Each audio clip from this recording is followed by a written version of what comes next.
দর্শক এ বিষয়ে বিস্তারিত জানতে চায় লন্ডন থেকে যুক্ত হচ্ছেন সহকর্মী লিপটন কুমার।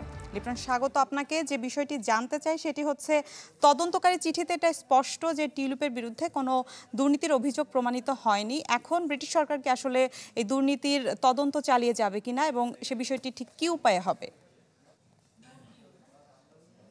আপনি যে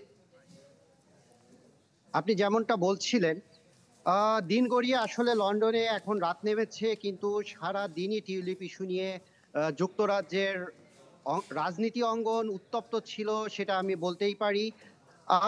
সকাল থেকেই আসলে সকালে এর আগে যখন আমি আপনাদের সাথে যুক্ত হয়েছিলাম, আমি জানিয়েছিলাম যে কোনো পক্ষেরই কোনো মন্তব্য এখনো পাইনি। কিন্তু এরই মধ্যে আ বেশ কয়েকটা মন্তব্য এবং উত্তপ্ত বাক্য বিনিময়ের খবর আমরা পেয়েছি। আপনি জানেন আজকে ছিল বুধবার। এই প্রতি বুধবারেই আ যুক্তরাজ্যের প্রধানমন্ত্রীর একটা সেশন হয়, সেটা হচ্ছে প্রশ্ন উত্তর সেশন। সেই সেশনটাতে বিরোধী নেতা কেমি বাইডেনক কিন্তু কিয়ার স্টারমারকে আ এক ধরনের যেকেই ধরেন, টিউলিপ সিদ্দিক ইস্যুতে তিনি প্রশ্ন করেন। বাংলাদেশ আ টিউলিপ সিদ্দিকের বিরুদ্ধে এরই মধ্যে ২ টা অভিযোগ তুলেছে।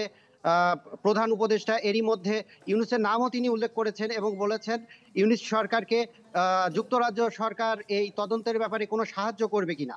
এই প্রশ্নের জবাবে কিন্তু কিয়ার স্টারমার আবারও সেই ম্যাগনাসের যে রিপোর্টটি, সেই রিপোর্টটির কথাই বলেছেন। তিনি বলেছেন তার মন্ত্রী নিজে স্বপ্রণোদিত হয়ে আ আ ম্যাগনাসকে তার সব তথ্য দিয়েছেন এবং ম্যাগনাস তার তদন্তে তার অভিযোগের কোনো ভিত্তি পায়নি বলে জানিয়েছেন।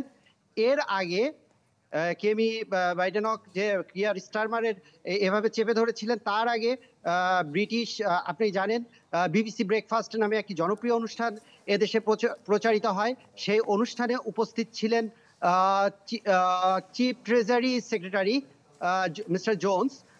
তিনি এক প্রশ্নের জবাবে আ তদন্তের বিষয়টি একদমই এড়িয়ে গেছেন এবং বলেছেন তিনি সামনের দিনে আবার টিউলিপকে মন্ত্রিসভায় দেখতেও পেতে পারেন।